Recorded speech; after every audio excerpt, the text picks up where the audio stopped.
We've had another tragedy this week in Texas this time. We still haven't recovered from Buffalo, but once again, we're having to bury people in Texas. Unfortunately, one life isn't worth more than another, but it seems worse when they're children. Got somebody joining me today that I think might help us with some insight on what we can do in the future. We'll talk about that in just a second.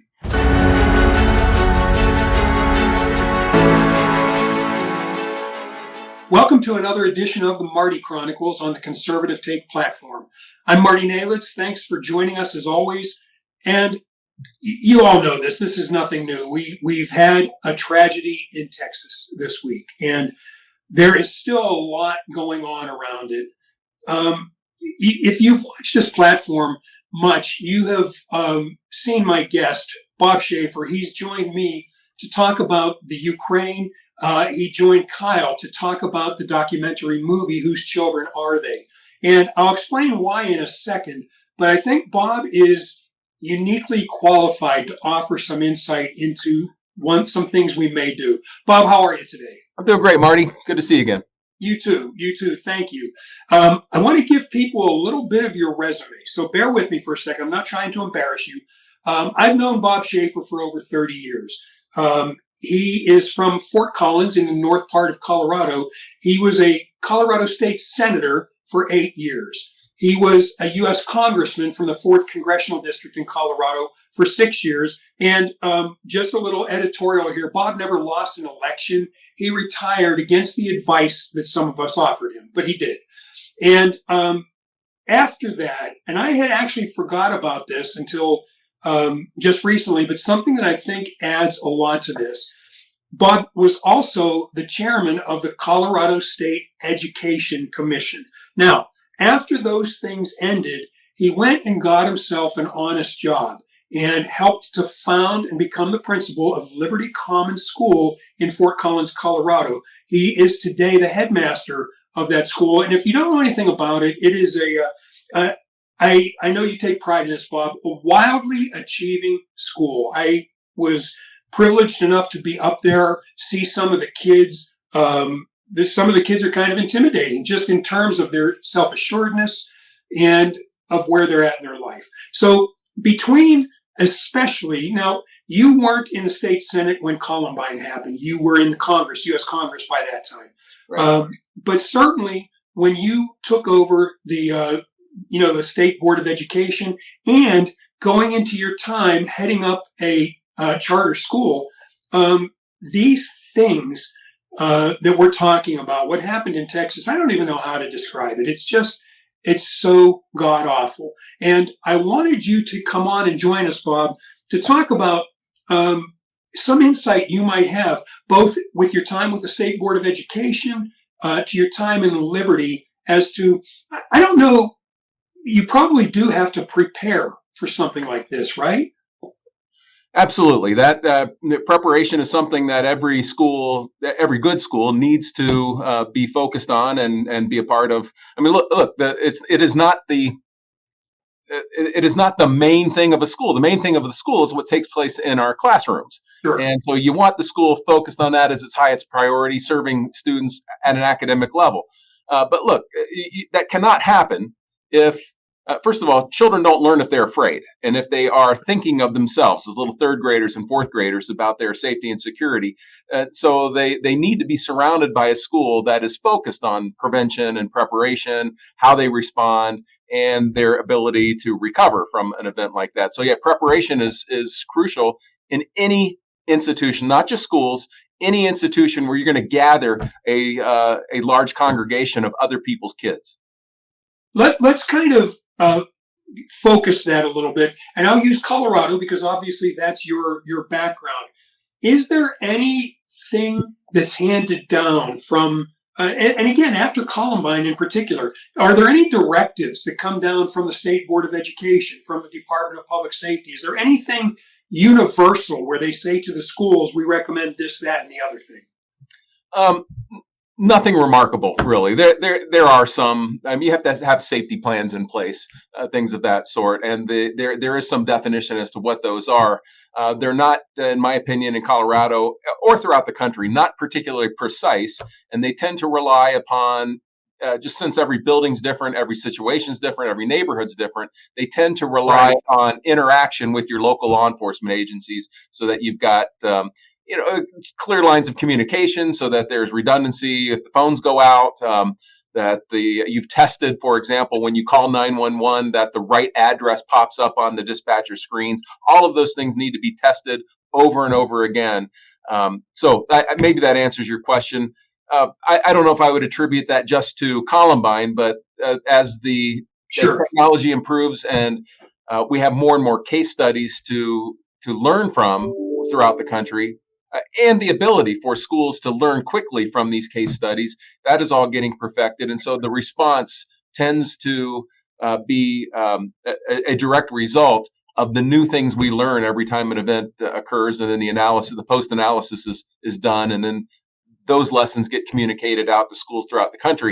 And then the key thing is having school leaders who are going to listen to that, pay attention, and take time into their schedules to make sure that these lessons are applied in their school's instance. Let's use your experience at Liberty Common. Do you have any interaction with either, I'm guessing, Fort Collins Police, Larimer County Sheriff's Department? Is there any interaction with them on an ongoing basis? You talk about the 911, making sure the right address pops up. Certainly, that has to be done. Is there any does anything go in the police department to say, this is going on, that's going on? Yes, it's so there are site visits. We do walkthroughs with law enforcement. We've got a security team here at the school, which is employees of the school who have either expressed an interest, sat through hours and hours of training on first aid, for example, how to respond to active shooter situations, and how to defuse situations before they escalate to a level of violence. So we've got a team that works with local law enforcement, and we do routine walkthroughs, and it's interesting to have that level of expertise. That level of expertise always also occurs in our parent population, and in any sizable school, that's probably going to be true. That you've got some parents you could tap into for their expertise, and it's helpful to walk through, and they recognize blind spots, recessed doorways, blind corners. They'll notice just by looking and through their experience, they'll see vulnerabilities and egresses into the school, and help the administrators eliminate those vulnerabilities or address them, get cameras in the right spot so that you got coverage, all of that. Yeah, we do throughout a course of a typical year. I want to say we do dozens of those kinds of walkthrough and reviews at different levels. And just as important is the local fire department as well. But the training of local firefighters is now not just fires and other disasters. They are trained to provide the support and assistance to schools as well when it comes to terrorist attacks or other violent episodes. So we do walkthroughs with them also for coverage of disaster vulnerabilities, but also active shooter situations. Is there any particular protocol? I mean, if you're in school and God forbid you hear gunshots, I got to believe people are going to start calling 911. But is there a protocol in place where you say, I don't know, so and so is responsible for making that call before ducking for cover? Is there protocols like that? Yes. We get lots of support and assistance and guidance as school administrators from the experts. I mean, there's a big security team in our school district that works with our local law enforcement. So the suggestions and advice we receive are on a year-to-year basis, the best and newest advice. So based upon that, we've got a manual. Mine's sitting right on the other side of the screen there, my camera there on the shelf. We've got emergency binders. They're in every office, not just the administrators, but they're in the front office. They're in the classrooms. We start the school year with training with all of our faculty and support staff to go through those kinds of procedures. And there's some variables that are now being built in, which requires additional training and tabletop exercises so that you at least think through when to hide, when to fortify, when to have kids run. And the history of this, even the recent history up to, I want to say, maybe 5 or 6 years ago, was always to hide and fortify. If there's gunshots going off, gather all the kids, sometimes even bring them off the playground and bring them into a classroom. That the research around that has resulted in advice to schools that suggests running and dispersing is often better than trying to organize and collect kids and consolidate them in a place where they become more vulnerable as a group. So we have to walk through these scenarios with our administrators, with our faculty is the most important. So and then I guess the frightening part, just because it's terrifying to contemplate, but it is safer in the end, is suggesting to teachers, you're going to have to decide in a crucial moment whether having these kids run makes more sense than bringing them in your classroom and locking the door. And sometimes imagine if you're somebody who went to teacher college and you're teaching some fourth graders, and that's what in terms of what your career path is going to be, where your mindset is, and all of a sudden somebody's telling you, oh, and by the way, if the alarm goes off or a 911 call is made, you've got to decide what to do. That's terrifying. So we practice, we rehearse, scenarios help. But I mean, a disaster is a disaster. An attack is never something you are planning for around the clock. It's always a surprise, and they're a reality. We want to minimize them, but they are going to happen, and you just need to be prepared to do the best that you possibly can with all the preparation you can muster. I mentioned Columbine, of course, and I told this story last night with Kyle and Nicole.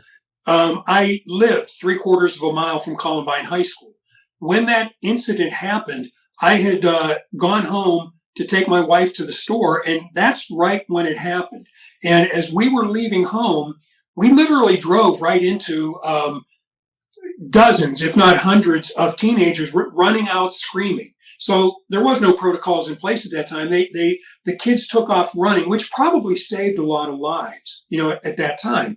But it was really sobering to me, to see this swarm, because we didn't know what was going on. We had no idea at that time what was going on. And you bring up a good point.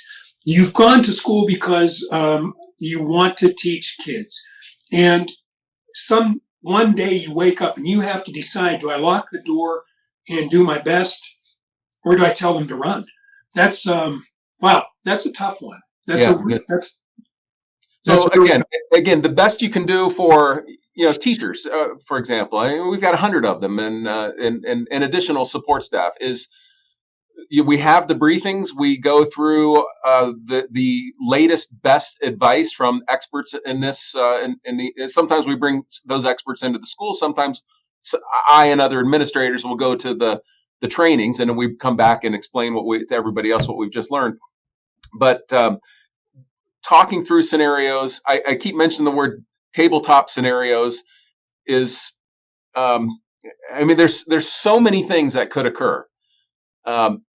In almost every eventuality, it's something you hadn't thought of, and sure. So the best thing you can do is get people walking through scenarios in their minds, so that teachers are just thinking of them often, and they've at least done the mental exercises of trying to decide, if this happens, I go there. If an event happens over there, we go that way. If something's happening out in the hallway, we jump out the windows. There's all kinds of scenarios you just want adults in the school thinking about, so that they're better prepared to respond. And in the military, they say no plan survives the battlefield. So you can have all those protocols in place. And if, God forbid, something like that happens, you have no idea how people are going to react to it. Right before we started this broadcast, Bob and I were talking, and Bob did not see this. I was telling him, there was just about 2 hours ago, the Texas Department of Public Safety had a press conference in which, in a lot of ways, they fell on the sword, said, we screwed up.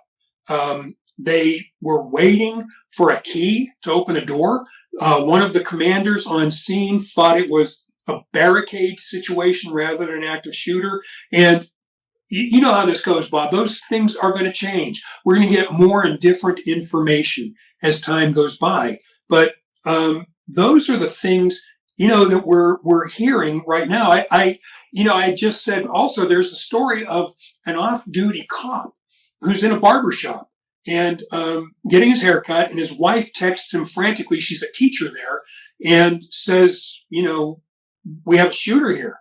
Come help us. And this is gallows humor. I just think it's so Texas. He grabs his barber's shotgun. I mean, that's great. His barber has a shotgun right there, and he goes in and he saves some of the kids. Those kind of things are going to happen. So what will happen now, Bob? And in your experience at Liberty, will you have to offer some sort of, I don't know what you want to call it, therapy groups for the kids at your school? Do you anticipate something like this impacting them? This event took place after our school adjourned for the year, so there are no students in our building, and so that has an impact. But had this occurred during a school year, yes, there would be communication to parents. There would be reassurances as we would review the security procedures that we are willing to talk about publicly with our families, just to assure them that we have safety plans in place. We have some personnel who are trained a little bit over and above others, and things of that sort. And then there might be some psychological response, and which means after an event like this, if we're still in school, we might hire actually or organize parents to create more of a security presence, and that's for peace of mind for families and for children. From a practical standpoint, sure, it's always better to have more people outside with radios and watching the horizon around the school for anything unusual and reporting that. But those are done more for the psychological benefit of the community in order to stabilize until that event gets behind us. Marty, there's a couple things I just feel compelled to mention, and that is Americans should expect more of these events, and it's not a function of where the political debate immediately runs after such a terrible episode like we've seen in Texas toward gun control, things of that sort. We should expect more of these kinds of terrible events because of moral rot and cultural decay in our great nation. And look, I don't mean to, I know some will think I'm politicizing this for other topics, but there's a raging debate in Washington right now over the Roe versus Wade decision in the Supreme Court, in which politicians and national spokespeople and people involved in that discussion are actively communicating to Americans and to American children that at one point in their life did not matter. They were expendable as a function of convenience. And so we've got to think about this as serious Americans who love our country. You can't be communicating a message of devaluing human life on one hand, and then expressing some shock and horror when somebody else demonstrates a lack of respect for human life in a school. Right. These are messages that work at odds with one another, and the historic American imperative is that we are all endowed by God with unalienable rights. Among them are life, liberty, pursuit of happiness. If we're not going to be serious as Americans about the life part, then you really need to check your premises about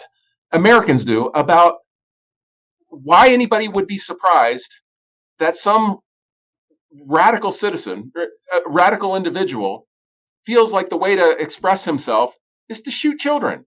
Right. So that's issue number one. But beyond that, to expand from there, if you just consider the abandonment in schools of just the willingness and ability to train children about virtue, about morality, about respect for one another, about what it means to be good citizens. Those discussions have been jettisoned from public schools as well. And then in society, there's just a troubling. Look, I don't want to undermine or denigrate or speak ill of those who commit their lives to law enforcement and so on, or to public education.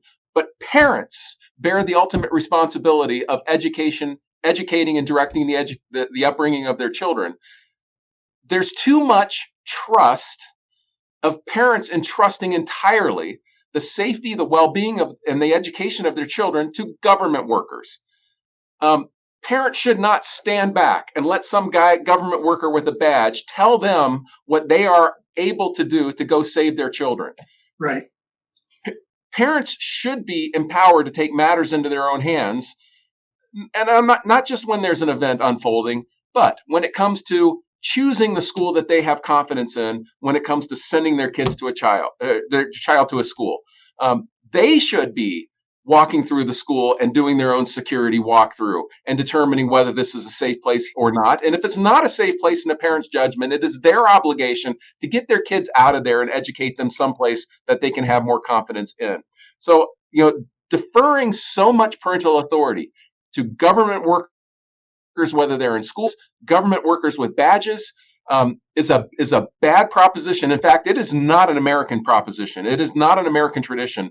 And if Americans don't rise up and as individuals take control of the moral environment, the virtue environment, and the actual safety of making better decisions about where you're going to leave your children throughout the course of the day, if parents are unwilling to rise up and take these matters in their own hands, then I promise we will have more of these episodes unfolding. It will continue to be tragic. But those initial national responses that speak to our culture are, in fact, more important than whether you've got a guy with a bulletproof vest working for a school.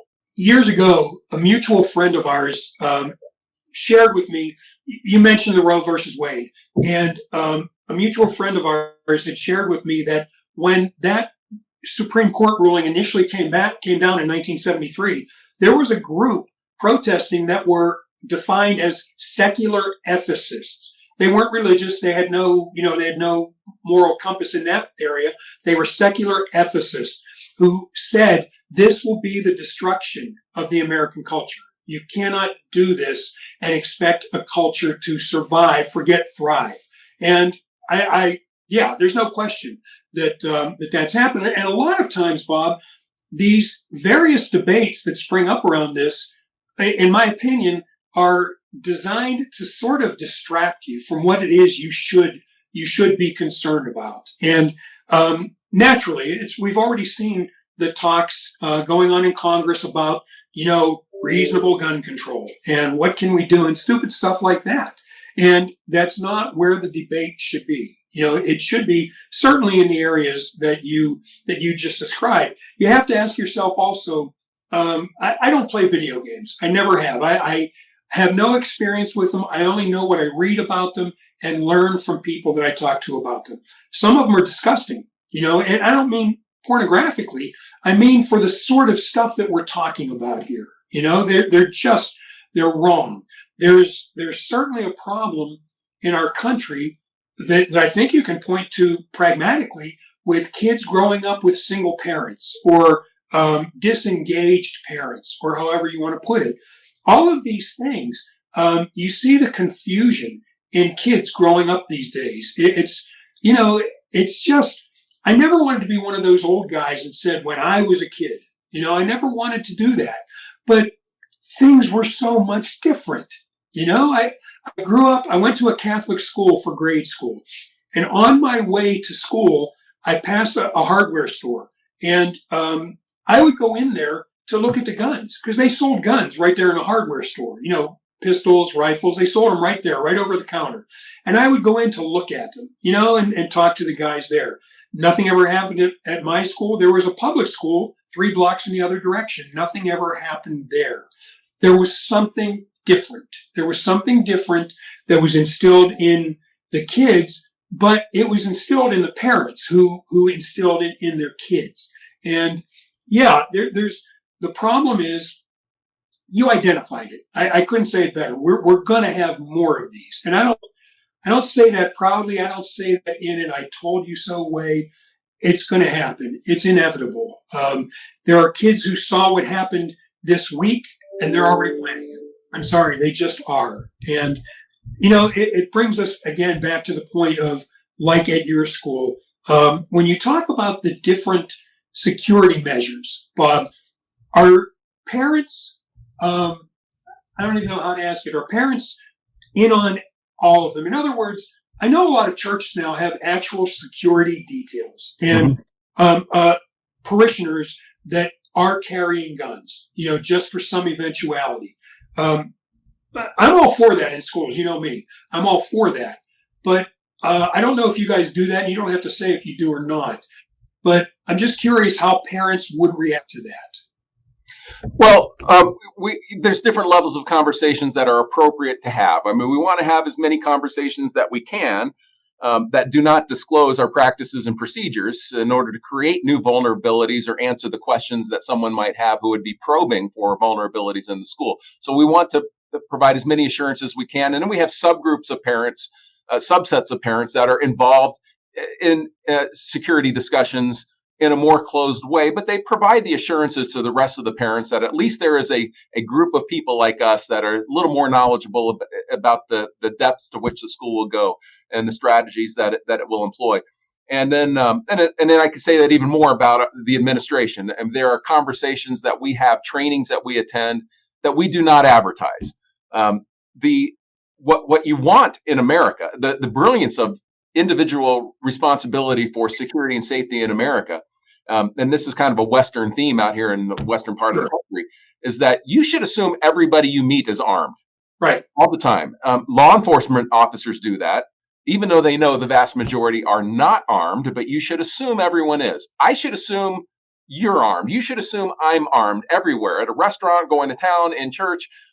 We should assume that about one another, and that is the heightened level of safety that exists in America that frankly does not exist elsewhere, is that there's a reasonable chance that I will be prepared to defend myself if you want to steal my stuff.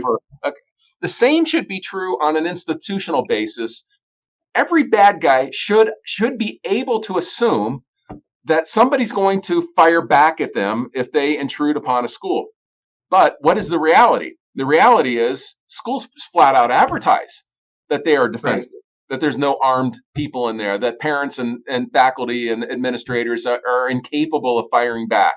And so it would be better if the ambiguity was on the side of assuming that every institution is capable of neutralizing a threat, rather than dialing a 911 call and waiting some number of minutes or an hour before somebody goes and neutralizes the threat, as we've seen in some cases.